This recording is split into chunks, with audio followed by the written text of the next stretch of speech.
Good to Great: Why Some Companies Make the Leap and Others Don't, by Jim Collins. Picture this. It's 1971, and the board of a sleepy old paper company called Kimberly-Clark just made a decision that had everyone scratching their heads. They'd chosen their next CEO, a mild-mannered in-house lawyer named Darvin E. Smith. The guy was so ordinary that even he wasn't convinced he was the right pick. One director actually pulled him aside after the announcement to remind him, basically, hey, you know you're not really qualified for this, right? Then things got worse.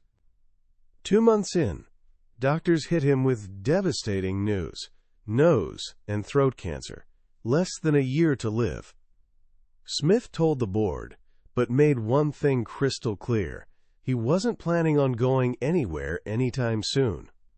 For the next 25 years, he kept up his brutal work schedule while secretly flying from Wisconsin to Houston for radiation treatments, never once letting on how much he was suffering. But here's where it gets wild. Smith looked at this century-old paper company and made a move so bold it left Wall Street speechless. He sold the mills. Every single one. The very soul of the company, gone. Then he took every dollar and launched an all-out war against giants like Procter & Gamble in consumer goods. Analysts called him insane. The media predicted a spectacular crash and burn. Smith never flinched. 20 years later, Kimberly-Clark was the undisputed champion of paper-based consumer products worldwide. Their stock had crushed Coca-Cola, Hewlett-Packard, 3M, and even General Electric. This quiet man, who'd rather hang out with plumbers than corporate bigwigs, had pulled off one of the most jaw-dropping transformations in business history. The question that haunted everyone was simple: how? That single mystery consumed author Jim Collins for 5 years. He assembled a team of 21 researchers for what became one of the most exhaustive business studies ever conducted. They combed through 435 companies and 60 years of data to find the rare handful that, like Kimberly-Clark, had actually made the leap from good to truly great. What they discovered shocked everyone. This is the story of Good to Great, a book that sold millions of copies and become the secret playbook for everyone, from Fortune 500 CEOs to school principals to world leaders. Today, I'm sharing the timeless principles they uncovered. By the end, you'll understand the hidden blueprint separating the great from the merely good, not just in business, but in anything you choose to pursue. You'll discover why quiet humility beats flashy charisma every time, why the question who matters more than what, and why real discipline has nothing to do with being a tyrant. This is your journey from good to great. The whole story of Good to Great kicks off with a deceptively simple, almost dangerous idea: good is the enemy of great. Let that sink in for a second. It's the sneaky reason why so little in our world ever reaches greatness. We're stuck with good schools instead of great ones. We have good governments but not great ones. Most people never live truly great lives because settling for good is just so easy. Companies fall into the same trap. They hit pretty good, decent profits, loyal customers, solid reputation, and that comfort becomes their death sentence. There's no crisis forcing change, so they cruise along on autopilot. And they never make the leap. This exact problem landed on Jim Collins' desk when a McKinsey director told him his previous book, Built to Last, was basically useless. Those companies you studied were always great, he said. But what about the rest of us? The companies that wake up one day realizing we're just good? Can we become great? And if so, how? That question sparked an epic 5-year investigation. Collins and his team became detectives hunting for the DNA of greatness. They set the bar impossibly high. Find companies that bumped along average for at least 15 years. then suddenly rocketed off, crushing the market by at least 3 times, and sustaining that for another 15 years. For perspective, superstars like Coca-Cola, Intel, and General Electric only beat the market by 2.8 times during that period. Out of over 1,000 companies, only 11 made the cut. Many you've probably never heard of: Abbott, Circuit City, Kroger, Nucor, plus Walgreens and Kimberly-Clark. Not sexy tech darlings, mostly boring companies in boring industries, which made their transformations even more mysterious. Collins' real genius move came next. For each good-to-great company, he picked a comparison company. Same industry, same opportunities, similar resources, every chance to become great, but never did. A&P versus Kroger, Eckerd versus Walgreens, Bethlehem Steel versus Nucor. This let them ask the crucial question: what did the winners have that the losers lacked? It's like studying Olympic gold medalists. If you only study winners, you might think having a coach is the key, but then you realize the athletes who never won medals also had coaches.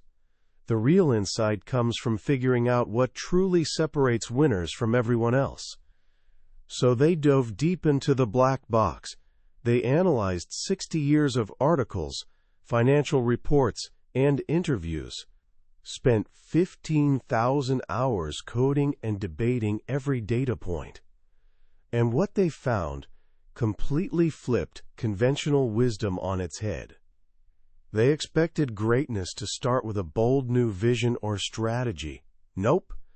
They expected larger-than-life celebrity CEOs parachuting in from outside to shake things up. Wrong again. In fact, charismatic celebrity leaders were negatively correlated with greatness. They expected technology to be the driving force. Not even close. So what was the secret? The journey doesn't begin with a grand plan, but with a simple, profound first step.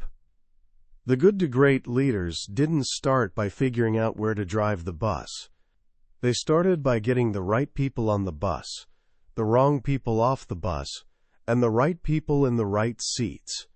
Only then did they figure out where to drive it. This is first who, then what. It's brilliantly simple, but the exact opposite of how most organizations operate. Most leaders craft a vision, then try rallying people around it. But good-to-great leaders understood something fundamental. With the right people, you can adapt to anything. If you're 10 miles down the road and need to pivot, the right people will say, "Great, let's figure it out."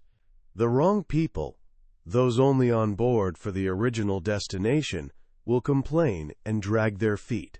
Wells Fargo's leaders knew banking was about to transform dramatically in the 1970s, but they didn't pretend to know how.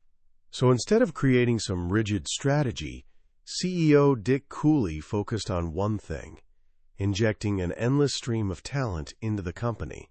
He hired brilliant people whenever he found them, often without a specific job in mind. His philosophy was beautifully simple. If I get people who are smart, adaptable, and committed, they'll figure out what to do when the world changes. And they did. This approach exposes the old saying, "People are your most important asset," as a lie. People aren't your most important asset. The right people are. When you have the right people on the bus, the whole problem of motivation and management largely disappears. The right people don't need tight management. They're self-motivated by an inner drive to produce the best results and create something great. Your job isn't to motivate them, but to create an environment where they can thrive and not demotivate them with stupid rules. If you have the wrong people, the best strategy in the world won't save you. You still won't have a great company. Great vision without great people is irrelevant. This leads to the most important question: who exactly are the right people, and who's the leader responsible for getting them on the bus? This is where Collins made his most stunning discovery. Level 5 Leadership.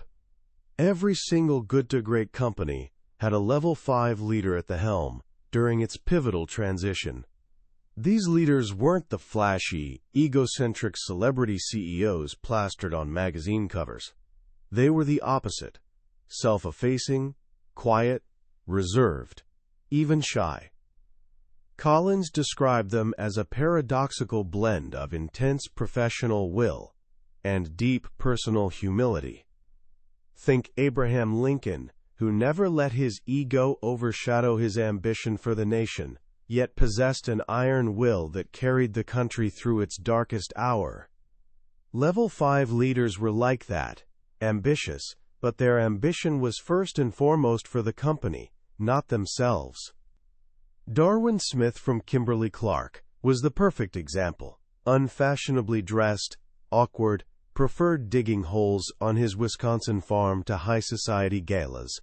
When a journalist asked about his management style, he just stared back through thick glasses and, after an uncomfortable silence, said, "Eccentric." But don't mistake humility for weakness. This was the same man who refused to let cancer stop him. The same man with the ferocious resolve to sell the company's core business and bet everything on a new future. Contrast him with comparison company leaders. Over 2/3 were driven by massive personal egos. These were Level 4 leaders, effective, often brilliant, charismatic, but their primary ambition was their own greatness. The company was just a vehicle to make them look good. Take Lee Iacocca. He performed a celebrated turnaround at Chrysler, became a national hero, starred in commercials, even considered running for president. The company soared under his leadership for a while. But in the second half of his tenure, as his personal fame grew, Chrysler's stock fell 31% behind the market. After he left, the company built around his genius eventually stumbled. What better proof of a leader's ego than watching the place fall apart after they leave? Level 5 leaders want the opposite. They want the company to become even more successful in the next generation. They build systems and groom successors so greatness continues long after they're gone. As one Level 5 leader said, "I want to look out from my porch at one of the great companies in the world someday and be able to say, 'I used to work there.'"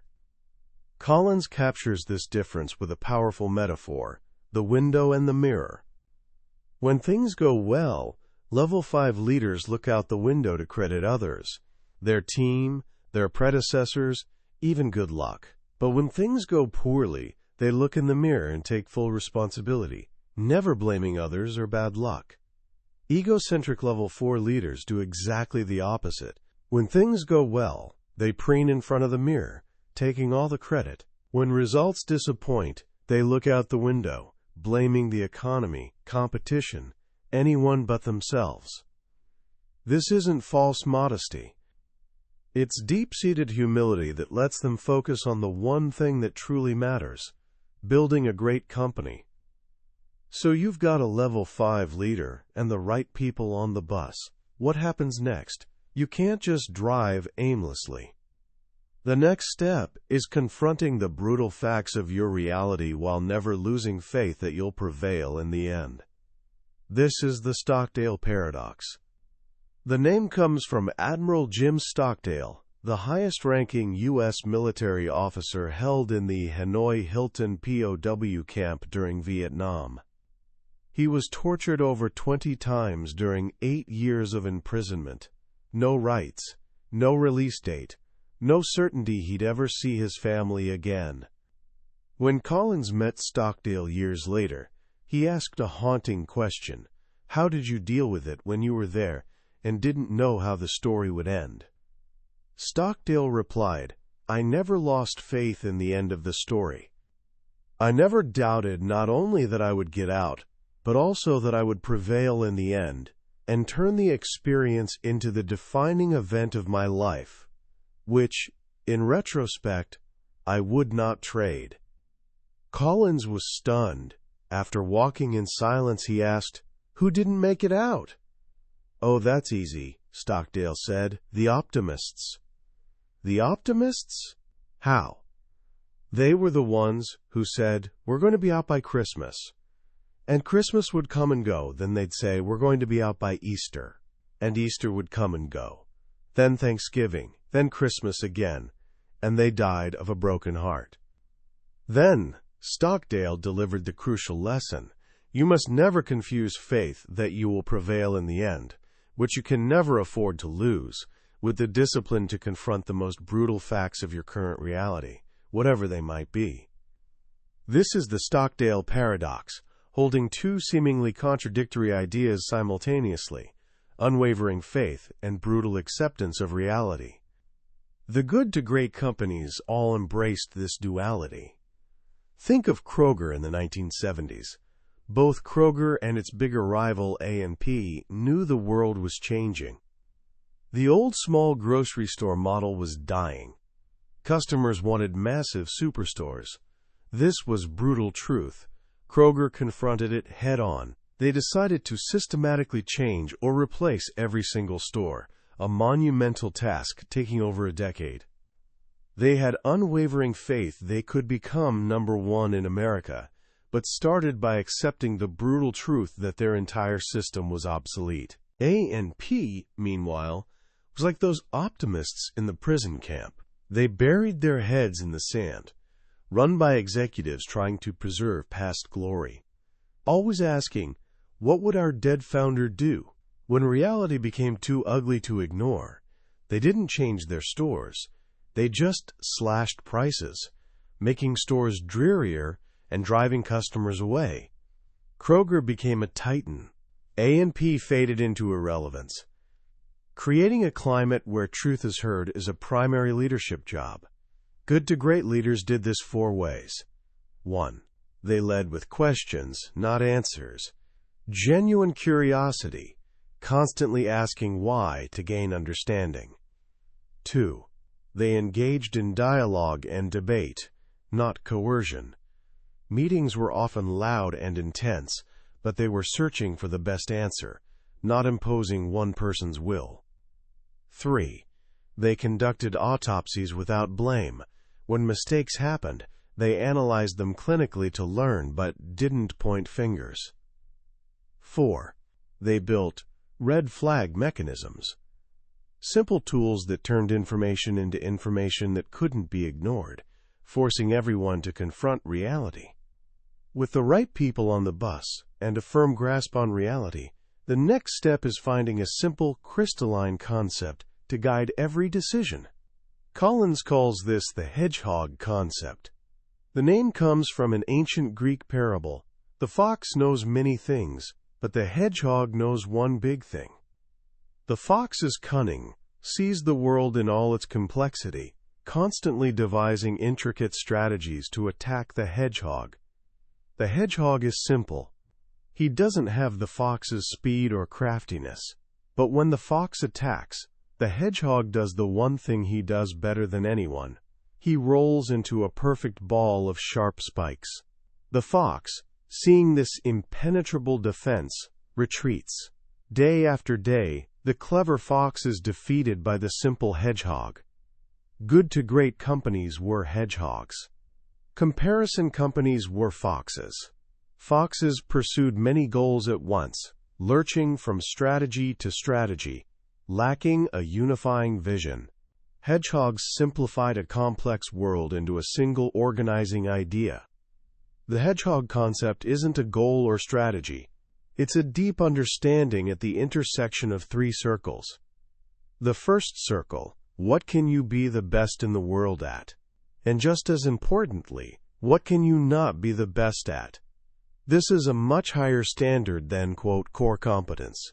You might be good at something, but that doesn't mean you can be the best. Good to great companies had the discipline to abandon activities they were merely good at, to focus on the one area where they had potential for true mastery.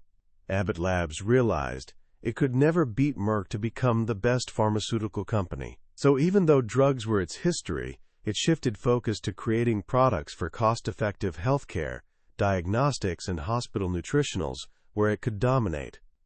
The second circle, what drives your economic engine? Good to great companies gained profound insight into generating sustained cash flow and profitability. Specifically, they discovered the single economic denominator with greatest impact. For Walgreens, it wasn't profit per store, it was profit per customer visit. This simple shift changed everything. To increase profit per store, you'd reduce stores. But to increase profit per customer visit, you build more convenient stores, cluster them together, and add high-margin services, exactly what Walgreens did, creating a powerful economic flywheel. The third circle, what are you deeply passionate about? Good to great companies didn't try manufacturing passion. They discovered what they were already passionate about and built businesses around it.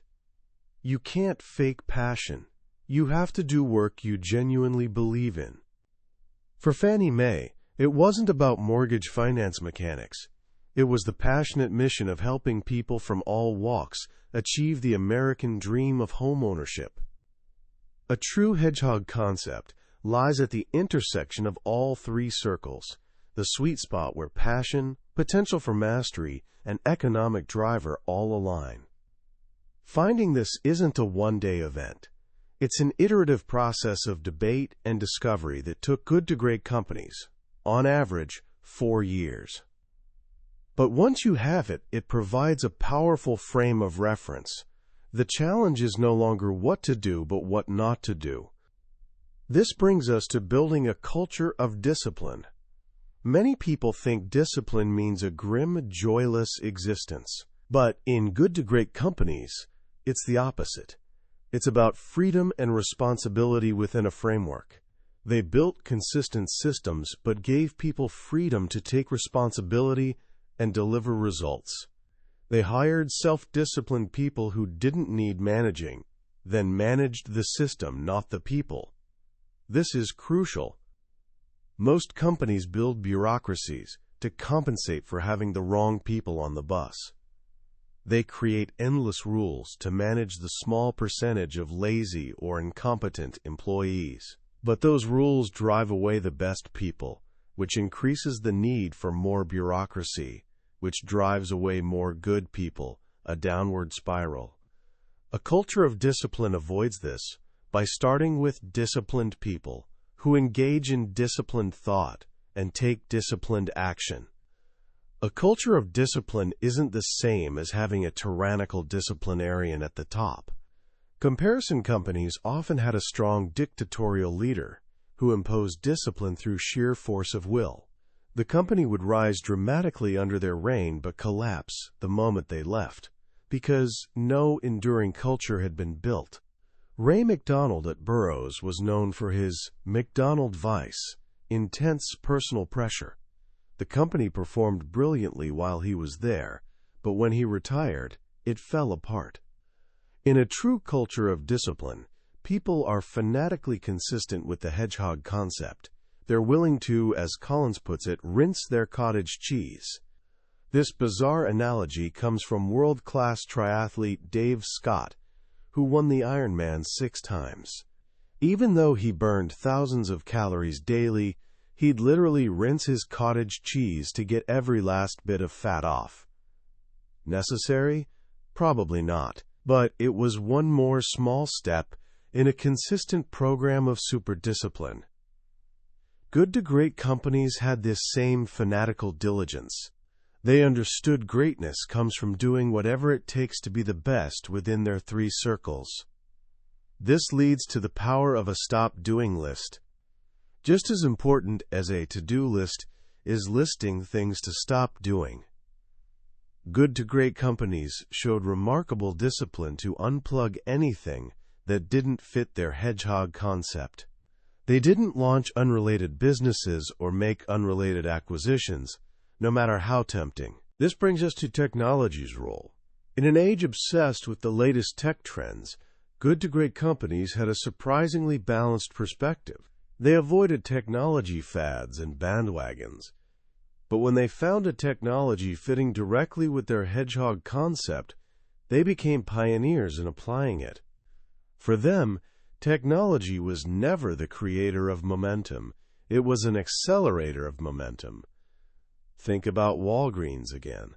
When the internet boom hit in the late 1990s, companies like drugstore.com were all the rage.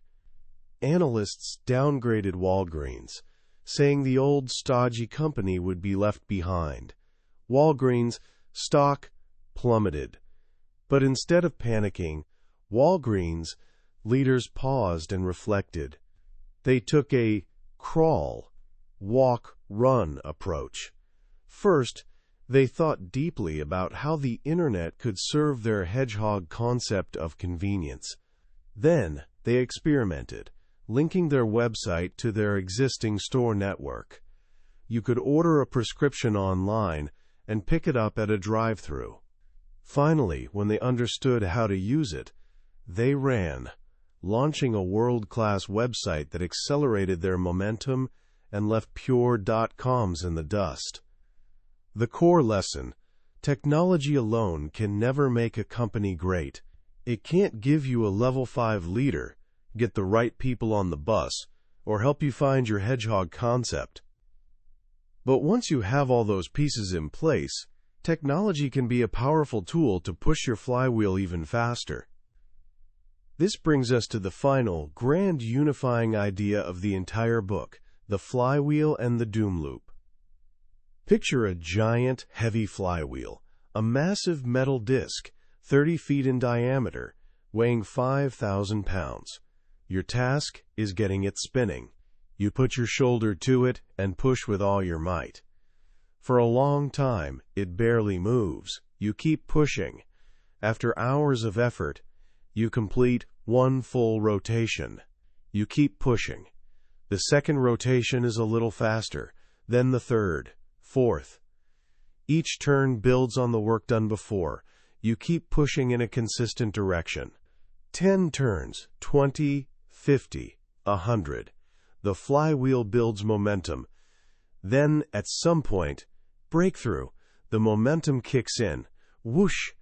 The flywheel is hurtling forward, its own weight working for you. You're not pushing any harder than at the beginning, but the wheel is spinning faster and faster, with almost unstoppable momentum.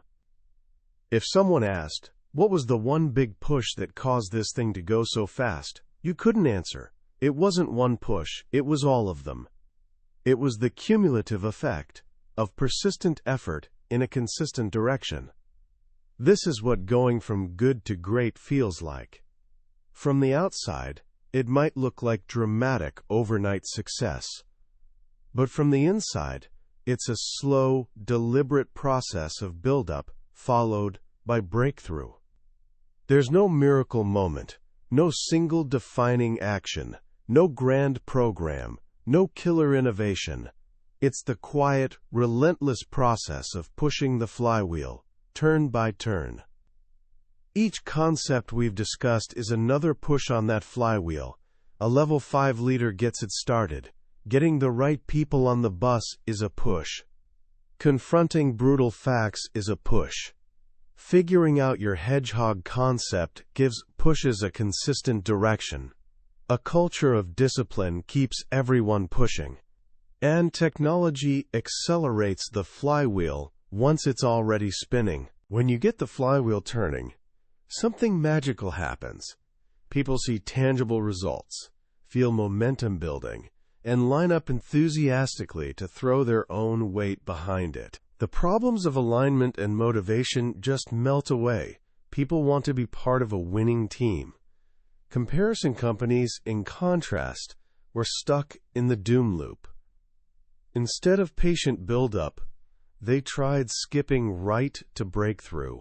They'd launch a dramatic new program with great fanfare, push the flywheel in one direction, and when they didn't get immediate results, they'd stop, change course, and throw it in a new direction, lurching back and forth. They never built sustained momentum. They'd try creating breakthrough with a big misguided acquisition, or a new celebrity CEO would come in and stop a spinning flywheel just to put his own mark on things. The result was disappointing results. leading to another panicked reaction, another new program, spiraling downward in the doom loop. The journey from good to great, then, is about conscious choice and discipline. It's about rejecting the doom loop of chasing fads and quick fixes and embracing the quiet, patient work of pushing the flywheel day after day. But there's one final piece. Creating sustained great results is one thing. But what does it take to build an enduring great company, one that lasts for generations? For this, Collins points to his previous work in Built to Last. Good to Great, he realized, is the prequel. It's about building the engine of greatness and getting the flywheel spinning. Built to Last is about keeping that flywheel spinning for 100 years. The extra ingredient is a core ideology, a set of core values and purpose beyond just making money. It's the why behind what you do. Enduring great companies preserve this core ideology at all costs, while relentlessly stimulating progress and change in everything else. They combine continuity with change, purpose with profit. This is the path not just to greatness, but to greatness that lasts. As we wrap up our journey through Good to Great, it's worth pausing to reflect on why this book has had such profound, lasting impact. It's because its lessons, while drawn from business, are really about human endeavor. They speak to a fundamental truth about how anything truly great is built. The most powerful, and I think most liberating idea in the entire book, is the flywheel. We live in a world obsessed with the quote, quote, quote, quote, quote, quote, quote, quote, quote, quote, quote, quote, quote, quote, quote, quote, quote, quote, lay Naya world, obsessed with the overnight success, the miracle moment, the killer app. We're constantly sold the idea that breakthrough is an event. But Collins proves, with overwhelming evidence, that this is a myth. Greatness isn't a single act. It's a process. It's the result of thousands of small, disciplined steps taken consistently over a long period. This should be incredibly empowering. It means you don't need a world-changing vision on day one. You don't need to be a charismatic genius. You don't need to wait for a lucky break. You just need to start pushing. Focus on getting one turn of the flywheel, then another, then another. It's in the relentless, unglamorous, often invisible work of build-up that the foundation for breakthrough is laid. The second lesson that stays with me is Level 5 leadership. Our culture celebrates the loud, the charismatic, the self-promoting, but real, lasting impact often comes from the quiet, the humble, the leaders whose ambition isn't for themselves, but for a cause larger than themselves. It's a powerful reminder that true strength doesn't need to shout. It's found in the quiet resolve to do what's right, serve the mission, and build something that will outlast you. So how can you apply these ideas to your own life, starting today? First, think about your own bus. Who are you choosing to spend time with? Are they the right people? Do they lift you up, share your values, and are they self-motivated to be their best? The principle of first who, then what is perhaps the most important life decision you can make. Surround yourself with the right people, and you can figure out any destination together. Second, begin developing your own personal hedgehog concept. Ask yourself the 3 questions. What are you genetically encoded for? What work could you potentially be the best in the world at? What drives your own personal economic engine? What kind of work will let you make a good living? And most importantly, what are you deeply passionate about? The intersection of those 3 circles is where you'll find your most meaningful and impactful work. Don't settle for a career where you're merely competent. Search for the work you were born to do. Finally, embrace the flywheel. Whatever your goals are, in your studies, in a sport, in learning a new skill, Don't look for the one big breakthrough. Instead, ask yourself, what's the one small push I can make on the flywheel today, and tomorrow, and the day after? Celebrate small wins, incremental progress. Trust that if you're disciplined and consistent, momentum will build. One day you'll look up and realize you're no longer pushing a heavy, static wheel. You'll be riding the momentum of a breakthrough you created, one push at a time. We've journeyed through the core ideas of good to great today, but I'll be honest, a summary is like looking at a photograph of a magnificent landscape. It can show you the scenery, but it can never replace the feeling of actually being there. The real magic happens when you read the book yourself. It's in those quiet moments when a particular story or simple phrase hits you in a way you didn't expect. This summary is designed to help you decide if this book is worth your time. If anything we've talked about today has resonated with you, I encourage you to grab a copy, because reading it isn't just about learning. It's an experience that can genuinely change the way you see excellence and your own potential to achieve it. Also, if you found this summary valuable, I hope you'll subscribe. We'll be exploring another life-changing book from the billionaire's bookshelf very soon, and I'd be honored to have you join me on that journey. Let's keep growing together.